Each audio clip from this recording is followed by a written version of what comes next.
Assalamualaikum warahmatullahi wabarakatuh.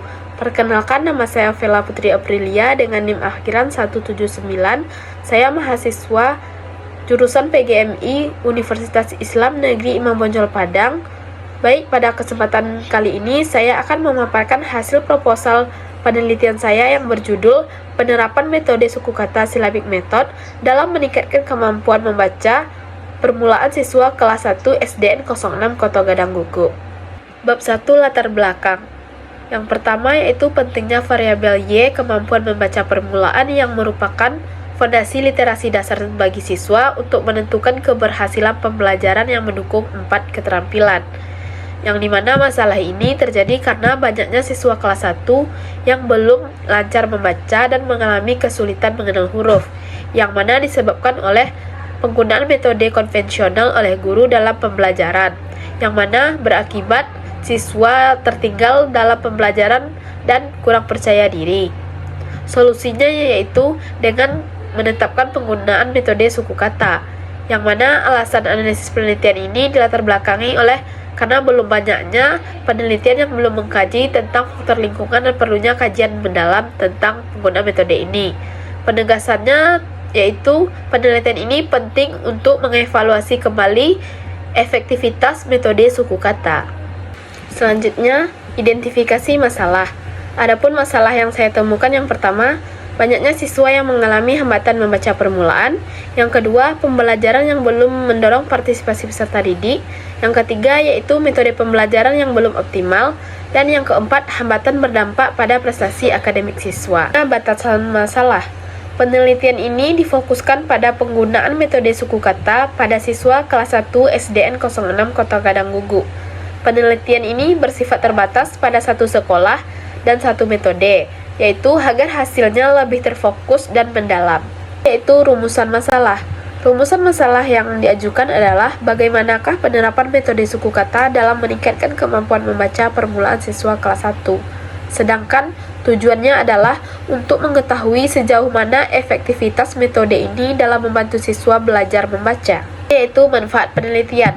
Adapun manfaat penelitian ini diharapkan memberikan manfaat secara teoritis dan secara praktis. Secara teoritis, diharapkan penelitian ini memperkaya wawasan tentang strategi pembelajaran membaca. Secara praktis, dapat membantu guru, siswa, dan orang tua dalam mengembangkan kemampuan membaca permulaan secara efektif. Selanjutnya, bab 2, kajian pustaka.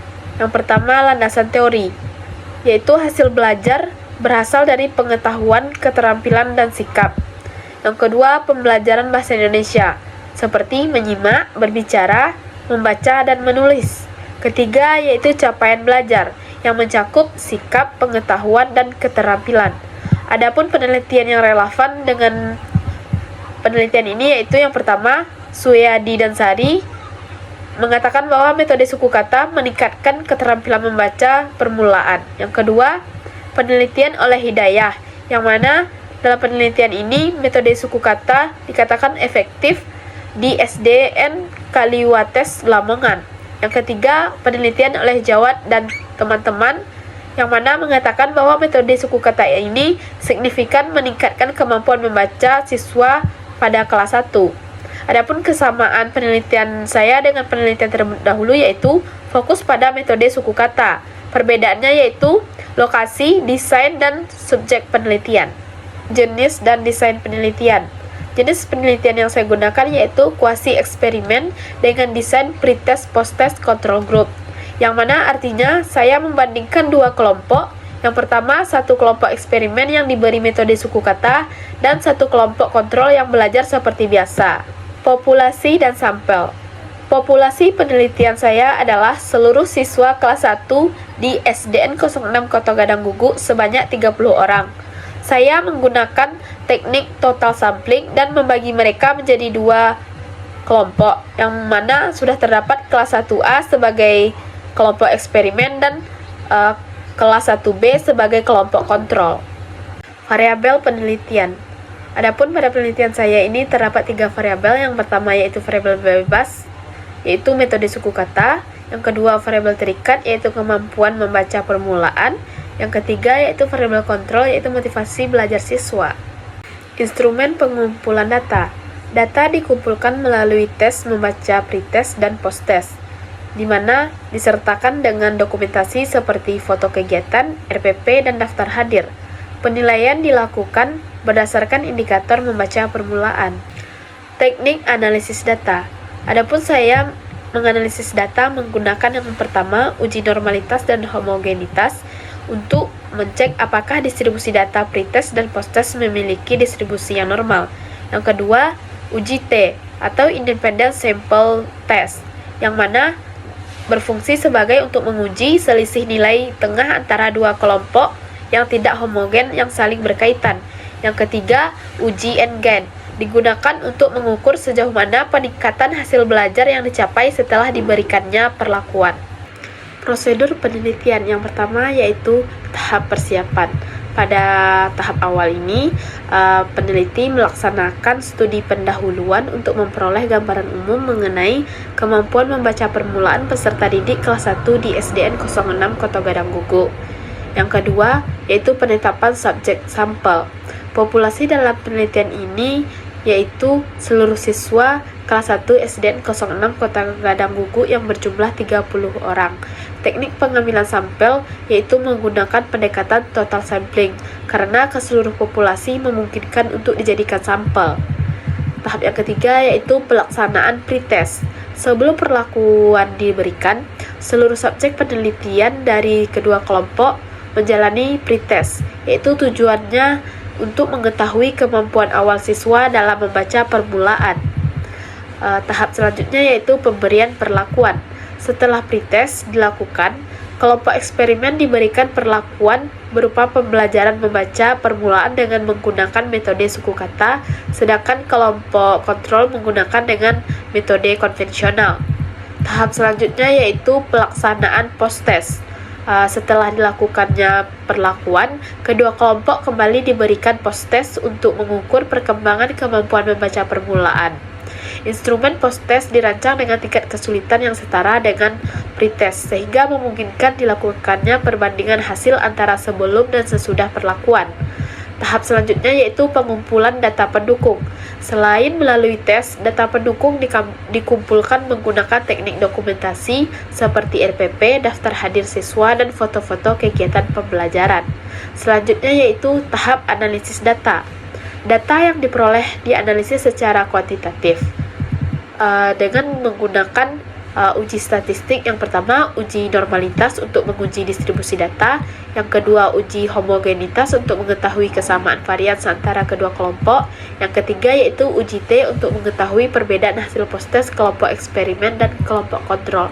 Terakhir yaitu uji N-GAN untuk menghitung efektivitas peningkatan hasil belajar berdasarkan perbedaan skor pretest dan skor posttest. Langkah terakhir yaitu penarikan kesimpulan. Setelah seluruh data dianalisis, peneliti menarik kesimpulan berdasarkan hasil perhitungan statistik. Baik, selanjutnya saya akan menjawab pertanyaan dari audiens. Yang pertama dari Widya Sari, yang mana pertanyaannya, bagaimanakah cara saya memastikan bahwa saya memberikan perlakuan yang adil terhadap kelas kontrol dan kelas eksperimen.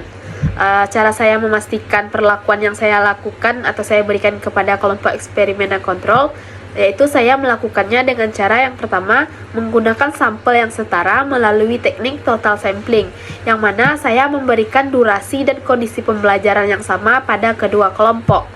Selanjutnya saya menggunakan instrumen tes pretest dan posttest yang sama, dan saya menggunakan lembar observasi langsung untuk memastikan pelaksanaan pembelajaran sesuai dengan prosedur tanpa perlakuan berbeda selain pada metode pembelajaran yang saya gunakan. Nah, selain itu, analisis data dilakukan secara objektif menggunakan uji statistik. Baik, pertanyaan kedua dari Miftah Aulia Rahmi, yang mana pertanyaannya, dalam penelitian saya, bagaimanakah cara saya menilai kemampuan membaca siswa? Apakah penilaiannya meliputi kelancaran membaca, ketepatan dalam mengucapkan kata-kata, atau hanya pada pemahaman terhadap isi bacaan.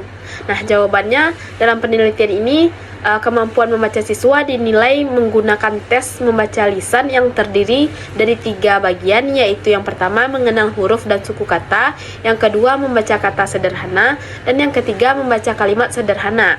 Penilaiannya difokuskan pada 3 aspek utama, yaitu kelancaran membaca, ketepatan dalam mengucapkan huruf, suku, kata, dan kata, serta kemampuan menyusun dan membaca kalimat dengan benar. Tes ini diberikan dalam bentuk pretest dan posttest kepada kelompok eksperimen dan kelompok kontrol. Penilaiannya tidak mencakup pemahaman isi bacaan secara mendalam, karena fokus penelitian ini adalah pada kemampuan membaca permulaan, yaitu tahap awal dalam membangun keterampilan membaca teknis siswa kelas 1 sekolah dasar. Demikian penjelasan singkat dari proposal penelitian saya. Semoga metode suku kata ini dapat menjadi strategi efektif dalam membantu siswa kelas awal untuk menguasai keterampilan membaca permulaan. Wassalamualaikum warahmatullahi wabarakatuh.